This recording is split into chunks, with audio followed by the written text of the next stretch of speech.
J-Hope kumusta? Ito si J-Hope ng BTS. Ito ba ang unang pagkakataon sa loob ng 4 na taon bilang isang koponan? Napakatagal na panahon na rin. Noon, ang paggawa ng team album ay karaniwan na kaya maraming sandali sa proseso ang lumilipas lamang kasunod ng agos ng kamalayan. Habang nagkikita-kita kami sa unang pagkakataon matapos ang ilang panahon upang ihanda ang album at pagnilayan ito, napagtanto ko na walang madali. Lubos kong naramdaman ang paghihirap ng lahat at muli kong napagtanto ang bigat at saysay ng pagiging isang koponan. Nais kong ipahayag ang aking pasasalamat sa mga miyembrong matagal na naming nakasama, sa HYBE at Big Hit, at sa lahat ng staff na nagsikap para sa album na ito.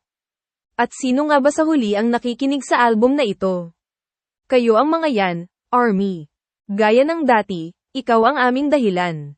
Ginagawa ang lahat ng isinasaalang-alang ang iyong pinakamahusay na interes. Bilang pagsalubong natin sa 2026, muli, maraming salamat sa pagpayag na kaming 7 ay makatayo rito. Mahal na mahal kita. Inaabangan ko ang mga bagong hakbang ng BTS 2.0. Mas lalong bumilis ang tibok ng puso ko dahil kasama ko ang mga miyembro at ang ARMY. Tara na! Tara na!